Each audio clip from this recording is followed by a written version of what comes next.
Welcome everyone to the NHTSA V3 implementation call. Today is September 9th. We appreciate you being here with us this morning. Let's push this down to the agenda. Not too crazy of an agenda this morning. We should be able to get through all of these topics today. So just a couple of reminders. The session is being recorded. We post these on our website so that you are able to come back and review ones that you missed or review sections that you just wanted to hear over again so that they are available to you. Please keep your phones muted until you're ready to chime in. This is a conversation, so we do encourage you to unmute your phone when you're ready to ask a question or to give some input. Also, please feel free to use the chat feature. We'll be watching that to make sure your chat questions get answered and addressed as well. Let's go ahead and start today. First on the agenda is Laurel with some maintenance information. Laurel? Good morning, everyone. So I'm just going to give a little update on our September maintenance that is ongoing right now. So our big item this month is server patching. We're completing some server patches. Most of them were completed yesterday. There are a couple more that will be completed today. And while those patches are being applied, you might notice a very short downtime on our services. There was a short downtime on submissions yesterday, and today there will be a short downtime on the NHTSA.org website as well as our Tableau reports. If you have any questions about downtimes, feel free to reach out in an email. We are also currently working on some database cleanup, which may cause a little bit of a slowdown in record processing. So this is when you first submit a record, it might take a little longer to get that one status code back from us. And if you're submitting new DEM files, it might take us a little longer than usual to get those completely recorded into our database so that you can start sending EMS records. So if you receive rejections this week for any of those reasons, that is probably completely normal. If you're concerned about any errors you're seeing or any record rejections you're getting, again, please feel free to send us an email so that we can look into that for you. And if anyone has any questions now, I'd be more than happy to answer them.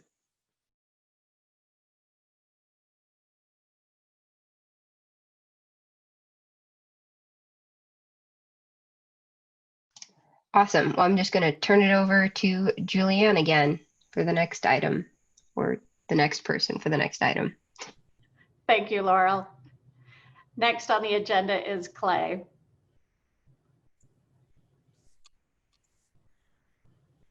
Good morning, folks. It's a pleasure to be with you. Thank you for joining the NHTSA V3 implementation call this morning. Julianne, can you give me permission to go ahead and share my screen? I wanted to just update folks on how we're doing with the COVID resource reporting tool and the dashboard. There has been great, there we go, thank you very much. Oops, here we go. There's been impressive uptake of the dashboard, which is just wonderful. So I will just briefly share a couple of thoughts for the vendors and also for some state data managers. Just as a reminder, the landing page for the EMS COVID resource reporting tool, you can access it either through this floating ribbon. You can see right here, the first item is associated with the EMS resource reporting tool. You can click here, or you can click just on the ribbon below, and it will take you to this landing page. Here is where we had suggested that if vendor products have a location where they can share notes or share updates with their users of their products, that they could add a note and actually add this landing page to remind EMS agencies of the importance of filling this out every Monday morning. I know several vendors have already done that, and the states have been grateful for that. We've had several states that are mandating the use of this reporting tool or strongly suggesting that the agencies across their state utilize this to report COVID exposures or PPE needs. and it's had some great uptake. I'm just going to show you just real quickly a picture, a snapshot of the dashboard that I took late last week. I've hidden the agency names, contact information, and phone numbers from this area here just to protect the confidentiality of the agencies. But this is the report that's made available to the states. They, of course, only see their state level data, and the other states are grayed out. But this is the national view or the federal view that is available to our federal partners. But as you can see, we had about 180 agencies last week report some type of need, either in regards to PPE or COVID exposure. So that's been going very well. We have 4 planned updates to this dashboard, and I'll just go over them briefly. These have been comments that have been provided by the states or by users, I think, that would be valuable. Right now, if a state opens the dashboard, they only see the agencies who report, and then based on their responses, we indicate whether there is some acute need or stress or minimal stress or need, as is indicated here in the legend. Only the agencies that would score in the red or yellow are listed on this sheet for the states to review. And states have indicated that they'd like to know everyone who has reported every week so that they can kind of get an accounting of how well the dashboard is being used. So we're working right now to add all of the agency responses, even if based on their responses, there would basically be no stress or need that's reported by that agency. So we'll have all agencies listed in this area for states probably next week. Also, there was a request to have all of the information that's available in the reporting tool. If you click here, there's lots of information in that reporting tool that isn't immediately available on that dashboard. Many of the drill down questions associated with PPE is not available on the dashboard. But we're working through Tableau to utilize this download option right here to be able, and so states can download all of the information associated with the reporting tool, all the responses provided by their agencies in a CSV file and also in an Excel format. So that will also be coming. Finally, related to this, for the data managers, for those state representatives on the call, there's also been a request to allow a special AD account or a special account for members of, say, the EOC within their other states, those who are responsible for PPE distribution, that maybe they could have access to this dashboard at the state level and not have access to other state level dashboards that have other information related to STEMI or stroke or cardiac arrest, those dashboards that have very specific information down to zip codes or to counties, not to allow them to see those attributes of the NHTSA Tableau state reports.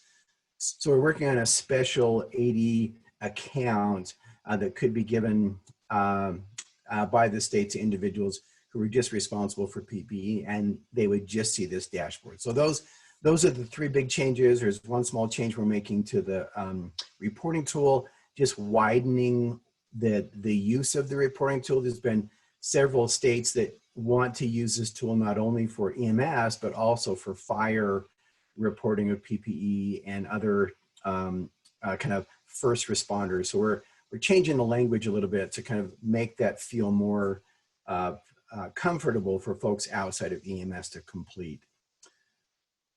I'll mention that we just did a training. Let me see if I can find it. We just finished a training associated with this dashboard, and it is being loaded. Let me see if it's been loaded in the state training area. Chris, am I looking in the right spot? It's in the public training area. I will move it if I move over there. Sorry about that. Yeah, thank you. Yeah, that might be best place in the state training. Here it is right now in the public training. This was done just yesterday. It's about a 20-minute description of the entire process, right? So both the reporting tool and the dashboard. So it's a good resource for the states to be able, so the state data managers and others can share what is the purpose of this, how is it used. It might be a good training resource. And then I'll just also mention, if you actually go to the page associated with this tool, there are some great distribution resource tools available for states as well. So here's just a promotional flyer, for example, that you can send out to your agencies. A 3-minute video on how to complete the reporting tool, and then kind of an introductory letter that was written jointly by NHTSA and NMSIS that just gives you an overview of why this tool is important, and then some basic instructions to get into the tool. So there's some good initial information there. Eric, I'm going to put you on the spot. Do you want to talk at all about the importance of this tool or how it's planned to be used at the federal level? I know we receive a lot of questions about how this tool might be valuable for states to add this to their routine request of their agencies. Is there anything you might want to share, Eric? Sure, Clay. So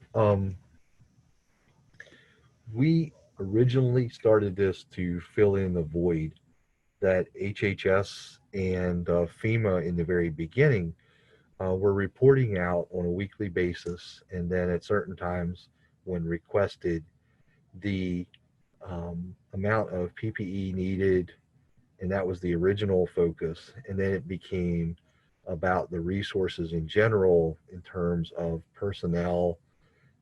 Now it's more about gloves and things like that. They were getting that information routinely from the hospitals and from the nursing homes. And basically, we really needed to put ourselves on that slide. It's not a presentation that I'm allowed to share just because of the source from FEMA and HHS. I wish I could. But if you just picture a slide where at the top of it, it shows long-term care facilities, hospitals, physicians' offices, primary care centers, whatever else was involved in that particular initial surge. And then down the left-hand side, you see gloves, gowns, masks, so on and so forth. That was what they were using to make determinations on how to fill and how to resource at the federal level.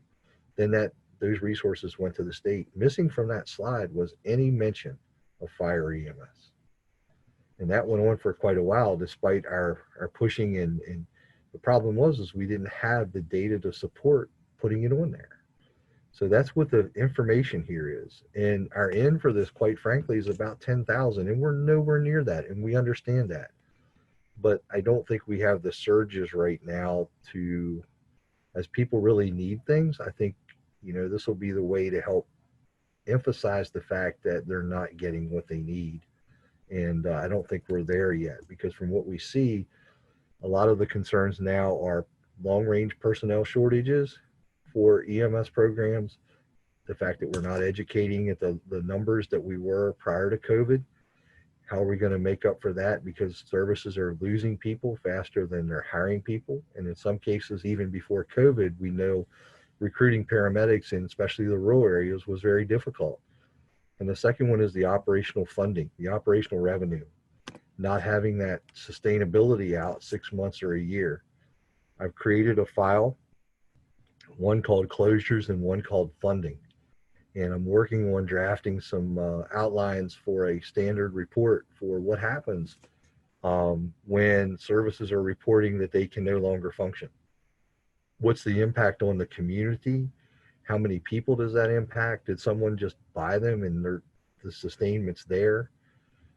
There's a whole bunch of questions asked when you report those things out, but that's the kind of thing that we need to be presenting to the Fed to get the funding to flow to the states, to flow to the localities to fund these services.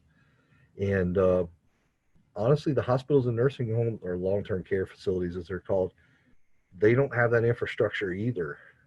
They've built it up rather quickly because they have a lot of different laws that they have to follow at the federal level. They can be directed to provide that information, where NHTSA doesn't have the authority to make those directions. The states do. I do want to mention there were 5 states, and I won't say the names because I'll mess them up. I know Amber in Colorado was very vocal in the very beginning that they collect this data already. So one of our very quick near-term projects is to reach out to them and see if we can pull this data either into this format or take it in the way that they have it and report those 5 states out separately that have a state program. But that's how it's got to go to the Fed to get those resources to keep the EMS program on mind of all the people planning for whether it's buying gloves, whether it's buying masks, or just funding in general. And I'll be happy to answer any questions on that anyone has. I wish I could provide you additional information, but that's pretty much the best I can do at this point. I thank you, Eric. Appreciate that very much. That's great background information associated with the development of this reporting tool. One other advantage of this reporting tool, I think, is we're making modifications to it as we roll it out. And if there are new needs as we roll into the fall and into the winter, for example, if there's universal vaccine programs where we need to add other types of availability of items or equipment, we could certainly add it to the list. So it can be dynamic to attempt to meet our needs as the EMS industry moving forward. Any questions either from vendors or from states regarding either the reporting tool or the dashboard?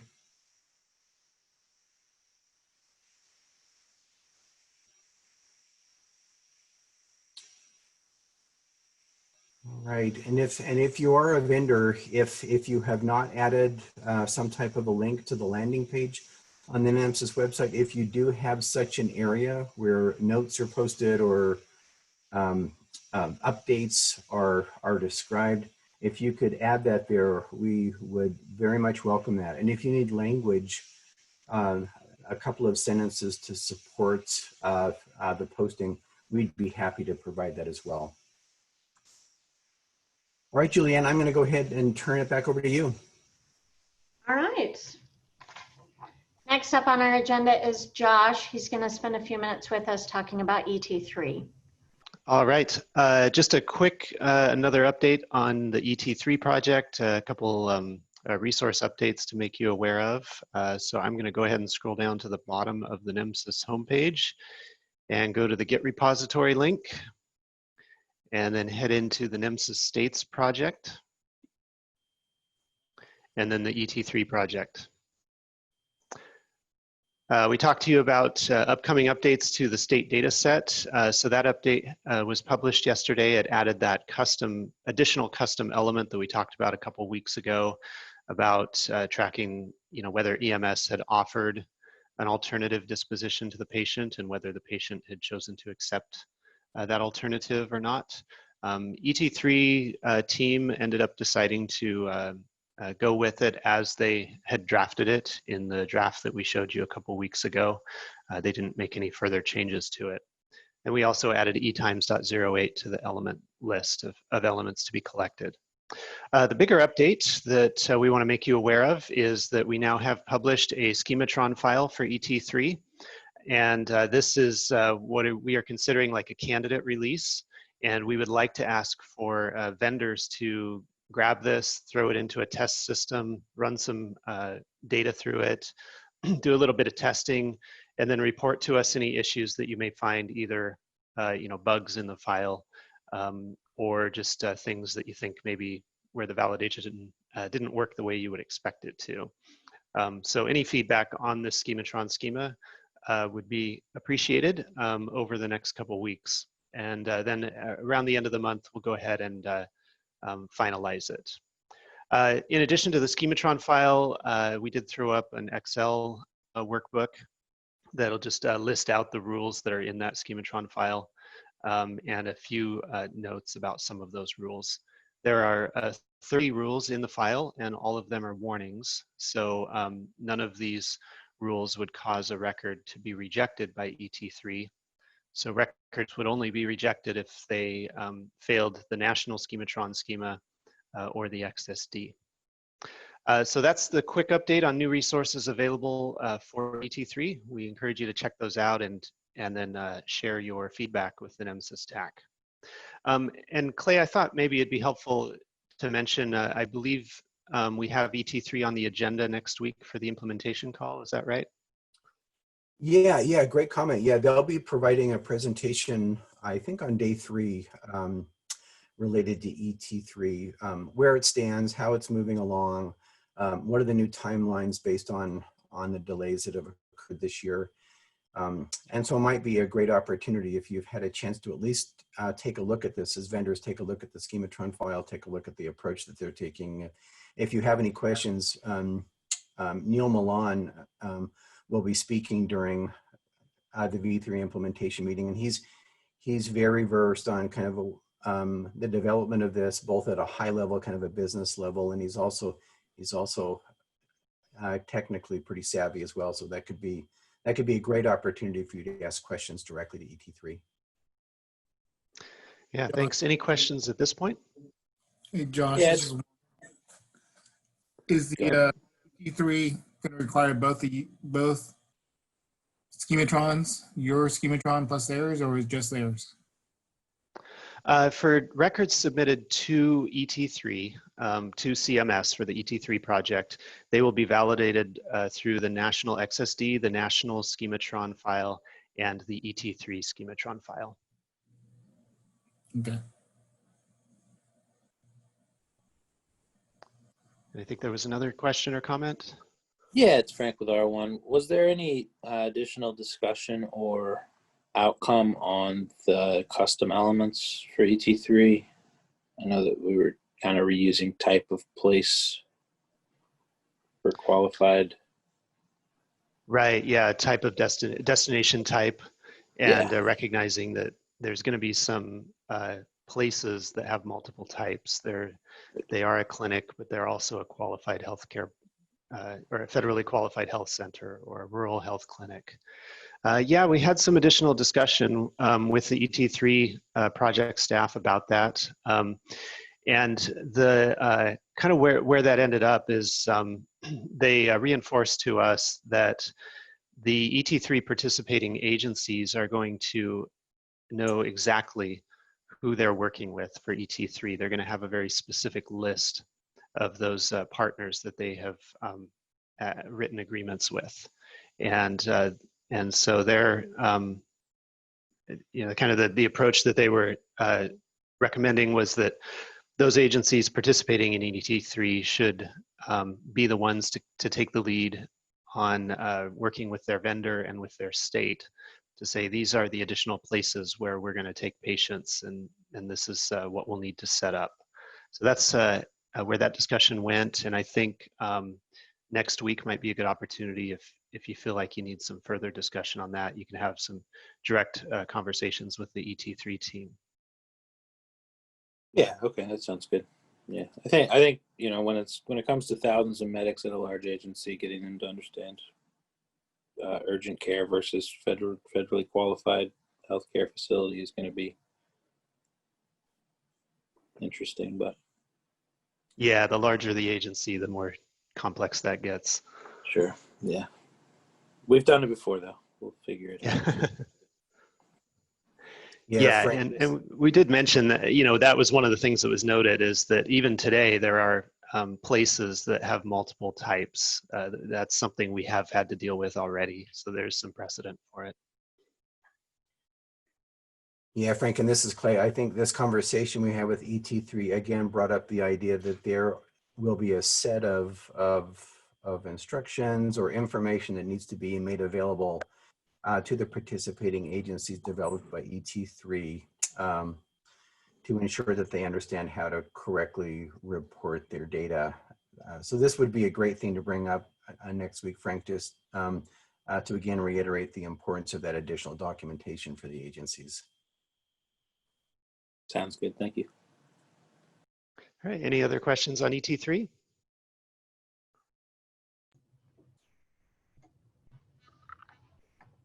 Okay, thanks.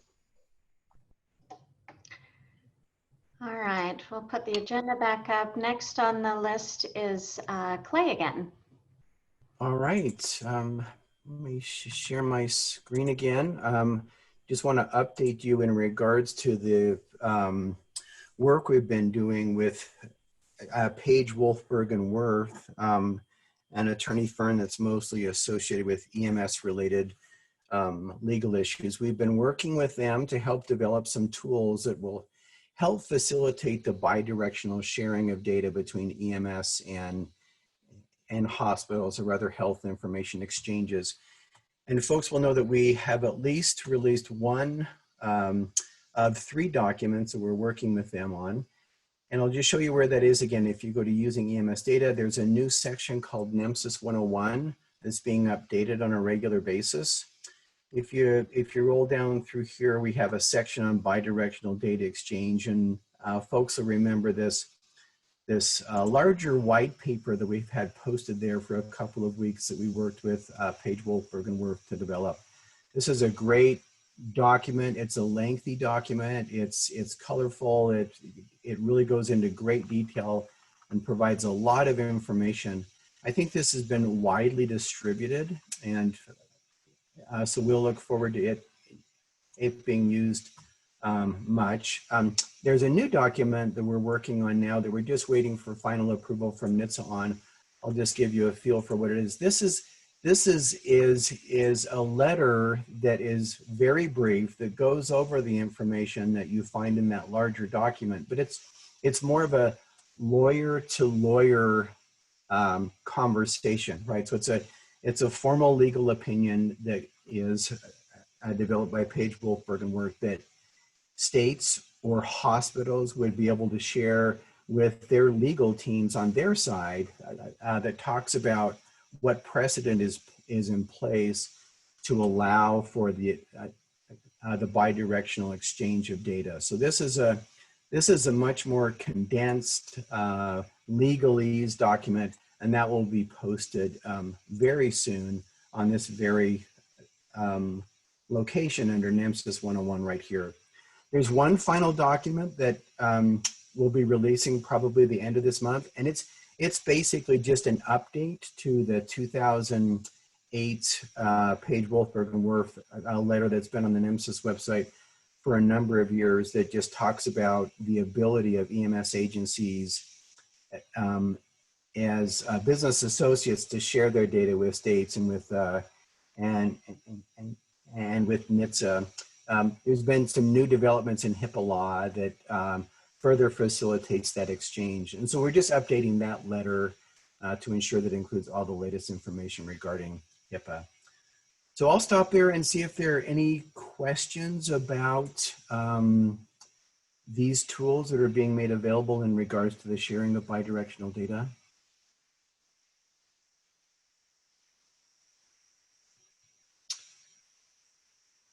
I will throw out one question, and this was actually brought up by Eric at the Office of EMS as a valuable tool, and I would just love to hear from the experience of some of the vendors who have been working on products to bidirectionally share data, or even states that are working with other entities within the state to share data.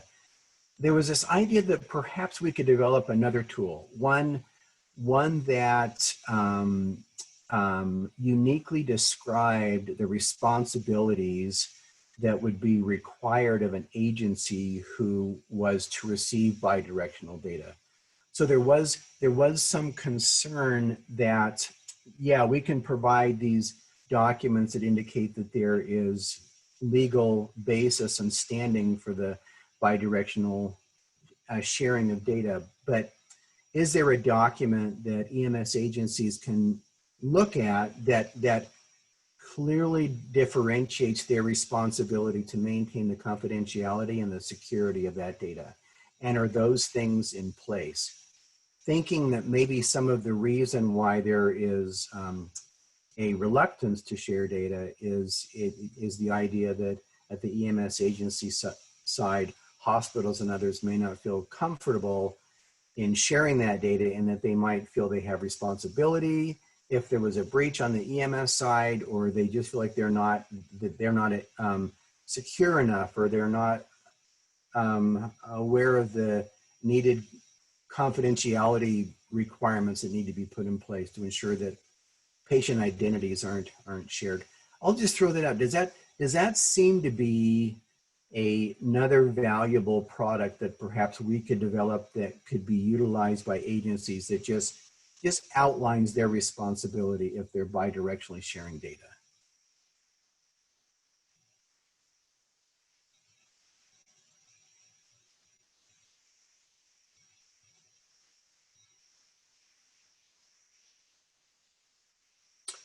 Any thoughts on that idea? Does that seem to be an issue? Or is anybody hearing that from hospitals as a reason why they're reluctant to share data?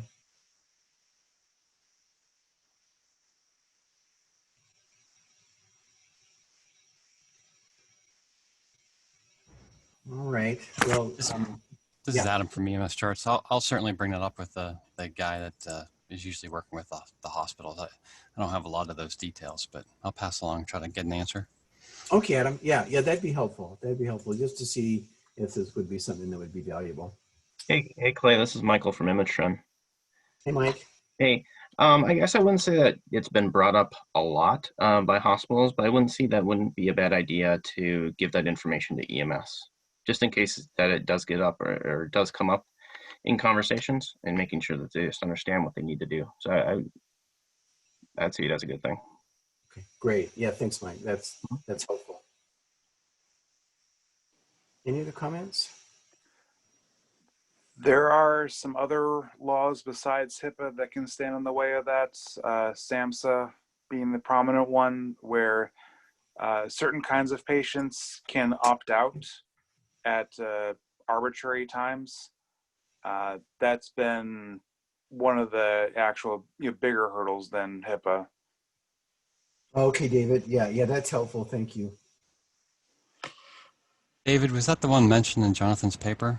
That's right, yeah. Yeah, okay. Yeah. The mental health patients, certain things where, when they say turn it off, you have to turn it off. Got it.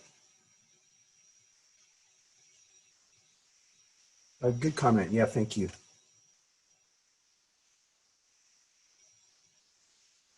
Any other comments?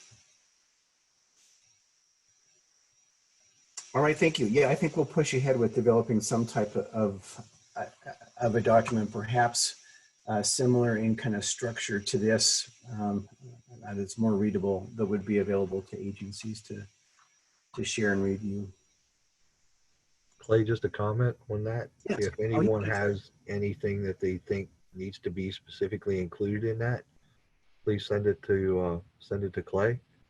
If there's a particular topic, I know the one that is discussed most often is what happens if someone from the EMS service decides to go in and just start searching patients to find out medical information, or something interesting happened to someone in a prominent role in the community and they want to find out more about that. There's very specific requirements there that need to be followed when something like that happens. And do services understand what they are? So it's that piece of it that I'd like to focus on and make sure that we're doing the equivalent due diligence that the hospitals and other folks that we're taking data from do as well. So if there's something specific you think we need to hit, or a great example or a case that you've had where maybe there was a positive or negative outcome, but it drew some scrutiny, and we can use it as a case example for some of the educational piece, that would be outstanding if you would send it to us. Over. Great, thank you, Eric. One comment from Arash in the comment section: could we make sure that these are listed on the Google group? Yes, as we roll these out, I think this legal letter should be available fairly quickly, and we'll make sure that we announce it on the Google group, and it will be listed on the NEMSIS 101 page. So thank you for that comment. All right, Julianne, I'll turn it back over to you.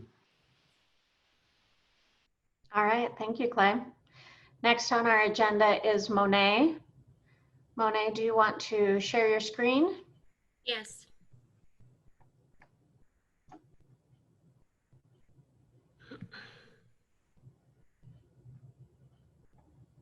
Greetings, everyone.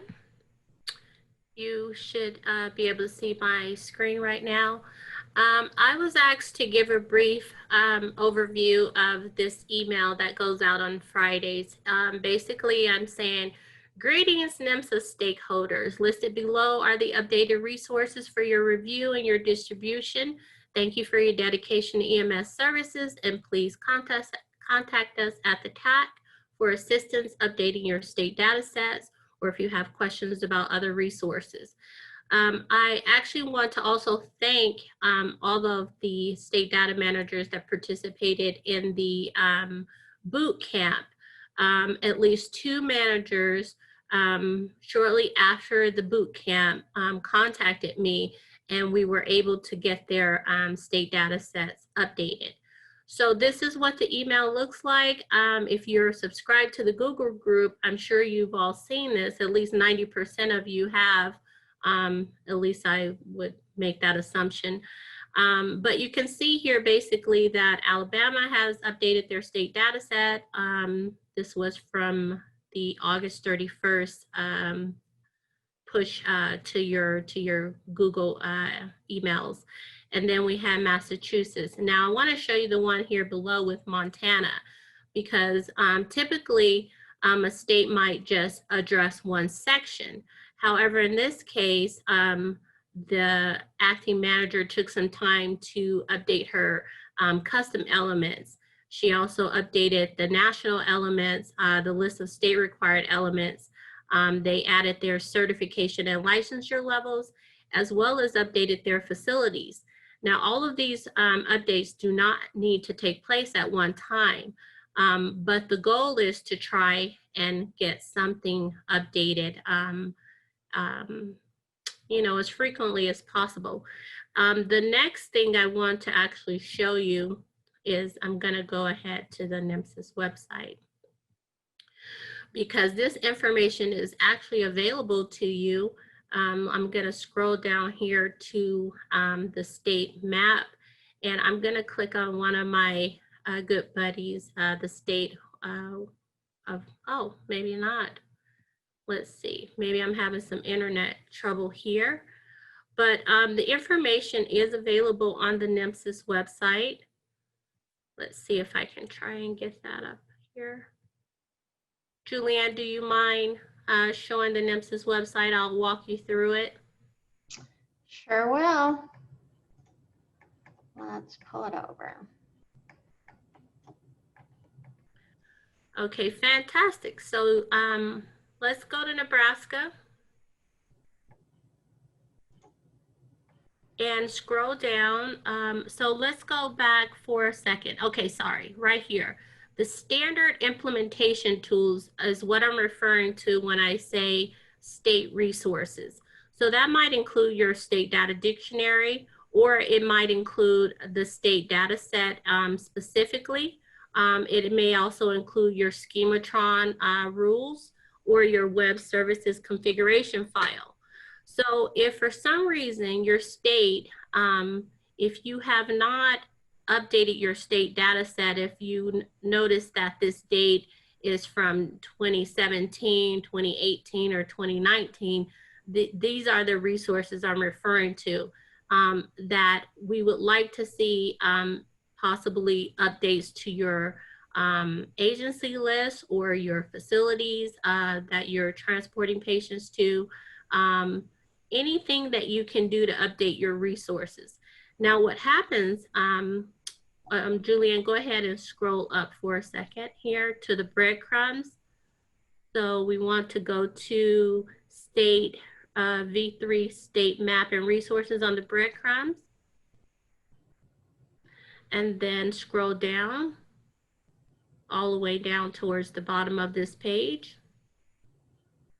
And then here is the section where we post the recent repository changes, and you can select this either by month or you could select it by week.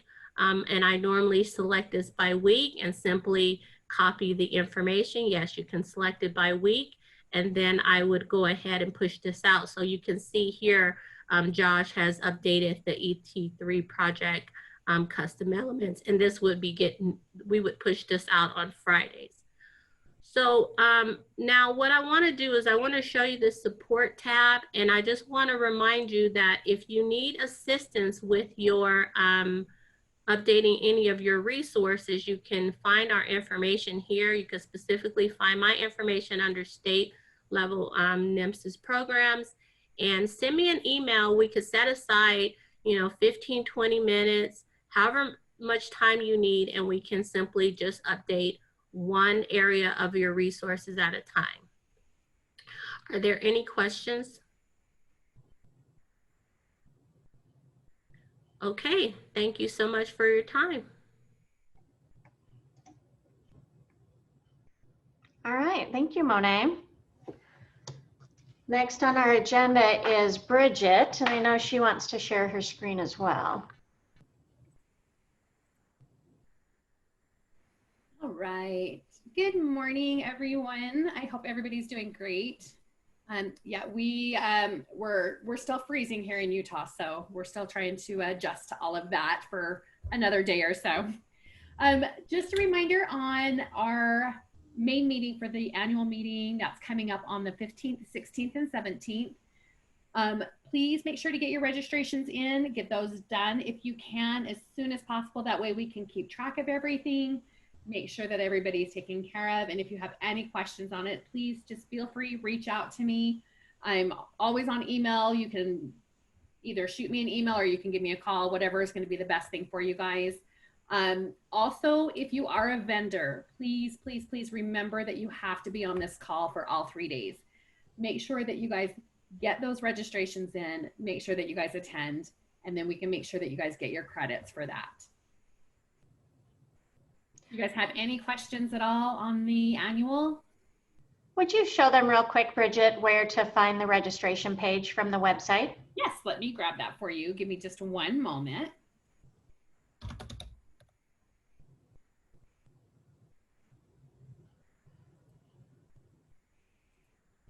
It's going to be straight off of that front dashboard. Just click on that. Come through. We've done the boot camp already. Oops, I'm so sorry. I went past it. So here's going to be our agendas, things we're going to be discussing, and you can just follow through, has your dates, and then just click on the link and it'll take you straight over to the registration page. And then just click register and then it'll come straight through to me. If you have any questions, I can resend you your registrations. If anybody needs that, just let me know.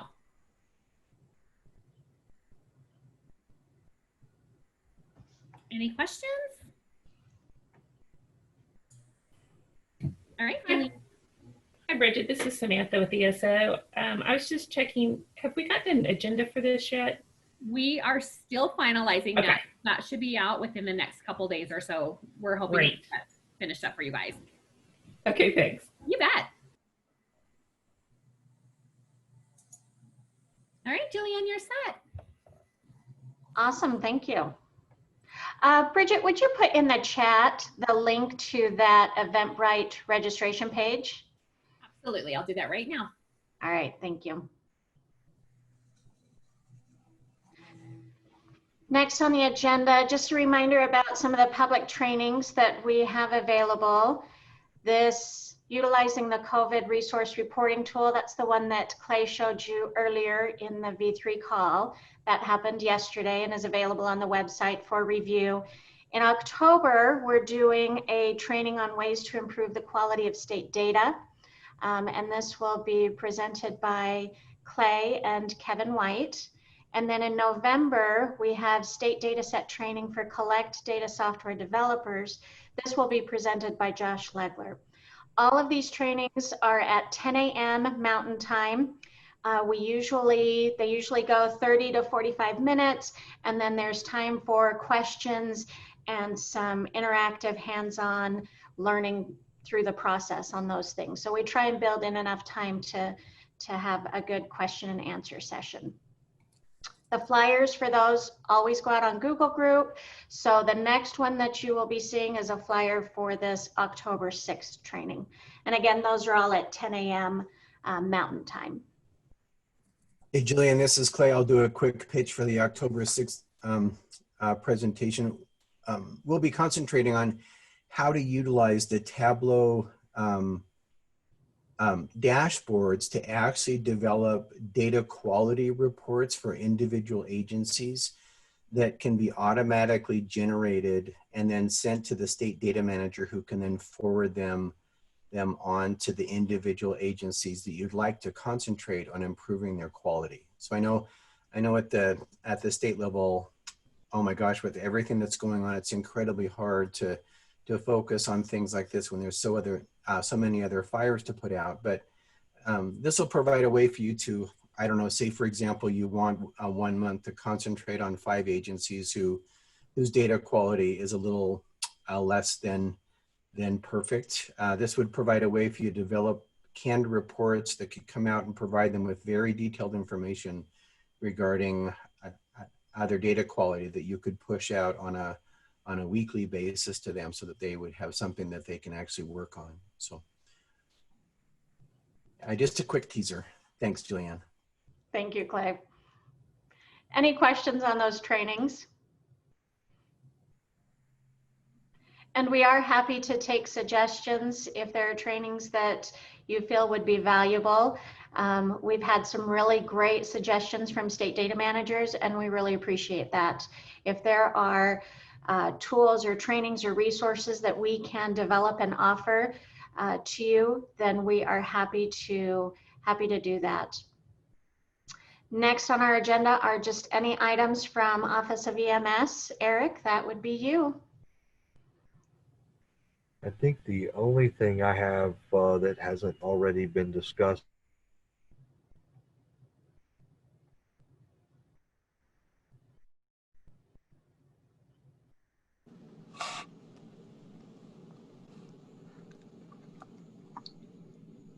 Eric, you may have frozen there. Are you still there?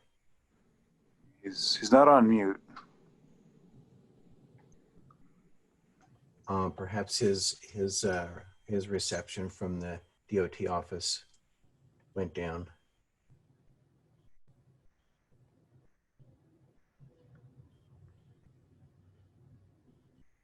Oh, Julian, let's circle back. If you just want to mention the upcoming meetings, perhaps we'll have him back in the next couple minutes. Oh, looks like we lost him. Okay. Okay. So if he jumps in, we're happy to take that back up. Our next meetings are September 23rd, October 14th, October 28th. We do them on the 2nd and 4th Wednesday of every month. Same time, same place.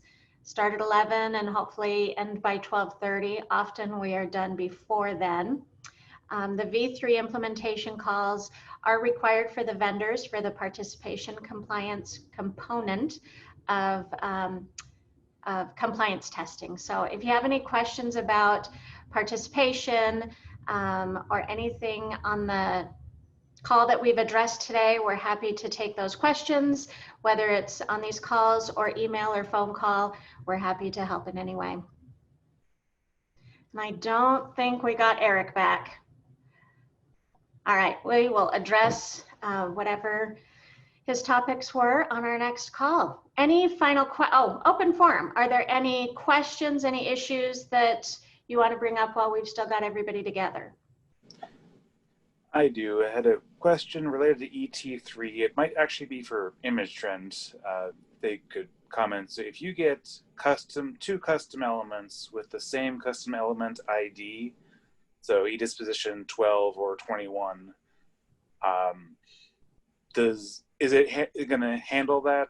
Be able to look up from, so if you have ET3 custom for incident and patient disposition, and then the state has their own custom one, and they have the same custom element ID.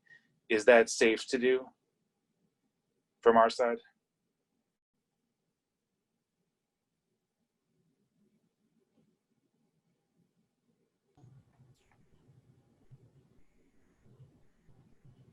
And that was targeted to image trend specifically, correct, David? Mostly, yes. They do use those the NHTSA element as the custom element ID. Or maybe the question is, should the custom element ID in the ET3 one have a more unique name to avoid that situation? I'm not sure whether it's necessary or not. Hi, David. This is Kelly with Image Trend. I honestly am not really sure how to answer your question at this point, but what I can do is follow up with our developers and get a good answer for you and let you know which way we're going to go with that scenario. Okay, sure. If need to recommend that NHTSA change it, then you sooner be better, of course. But thank you. Yeah, of course. And just to clarify, your question is if the state has a custom ET3 field and NHTSA does as well, how we would handle that, correct? Right. So for a specific example, edisposition.12 as the custom element ID, if there are custom state elements and there's already a custom ET3 element, there's a collision on the custom element ID. Is that a concern? Gotcha. Okay, yeah, let me follow up and I'll get a good answer for you. All right, appreciate it. Thank you. Yeah, absolutely. And this is Josh. I'll just mention from how ET3 is going to validate data. For the elements where they've extended, then as you noted, the custom element ID is the same as the element being extended. And they're going to take the ET3 custom value codes and they'll know what to do with those. And if they receive other custom codes, so if they get an edisposition.12 custom element with some custom code they don't recognize, they'll just ignore it and they'll look in edisposition.12, the base element, to see what the standardized code was for that disposition.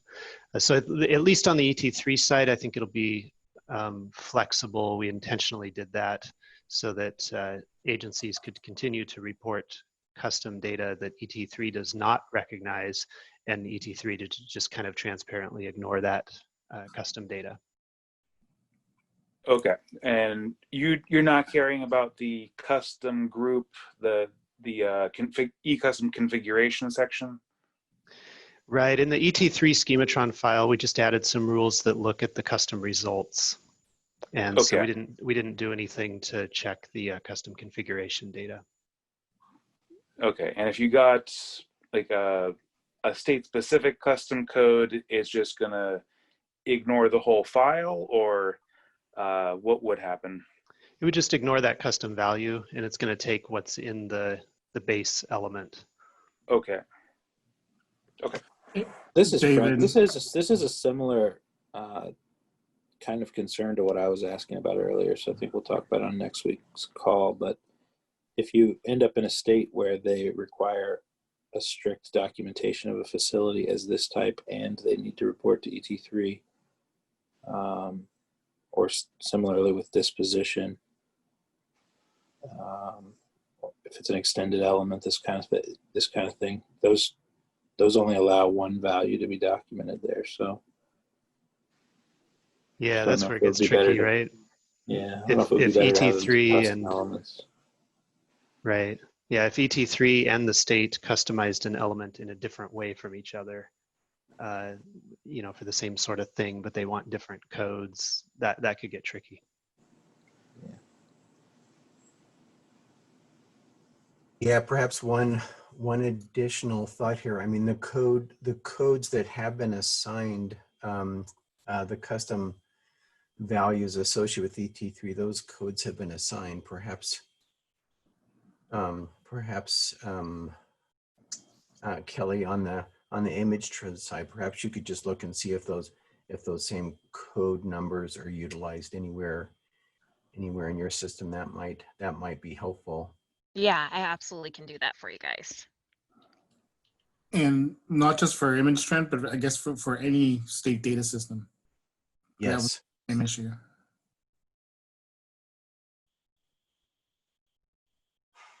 Hey, Josh, we've got another question real quick. Neil Milan and the other ET3 gentlemen, they shared some graphics on one of our previous calls. Do you know if they're going to make some of those flow charts available to the public, or at least to the state data managers and vendors? Yeah, I'll defer to Clay on that. Okay. Yeah, we've been working with them to define that schema and provide you with all the information that will be helpful from our side, all the way up and including parts of the CMS enclave. It took longer than is probably necessary, only because they needed to receive some clearance from CMS regarding how much they were sharing on the ET3 enclave side. They wanted to share as much as would be securely possible, just to ensure that the developers, the software developers, understood that process as much as possible. So I think they have a fairly well-defined schema, kind of a visual schema that they'll be sharing on the implementation call next week. Or not the implementation call, but during the implementation meeting. Excellent. Thank you, Clay. Are there any other questions while we still have open forum?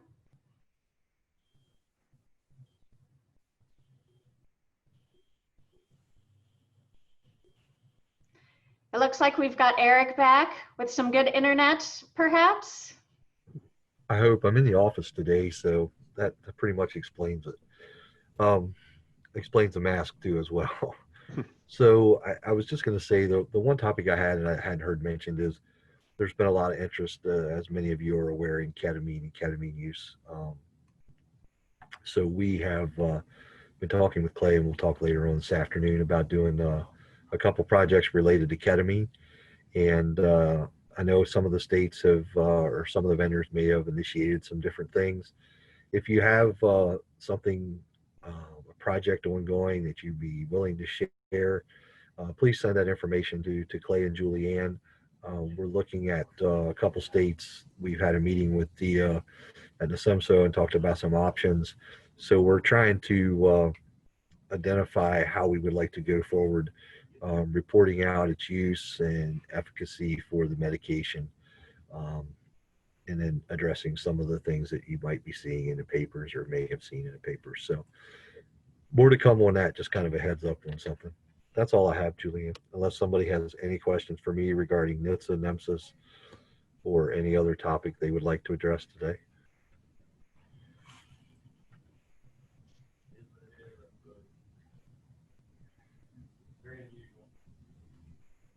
All right. If there aren't any questions for Eric, I think we've covered all of our topics. Please reach out to us if you have any additional questions, comments, concerns. We're happy to have those conversations. Thank you, everyone, for being with us this morning. We appreciate you taking time out of your busy schedules and having these conversations with us. Thank you, and have a terrific day.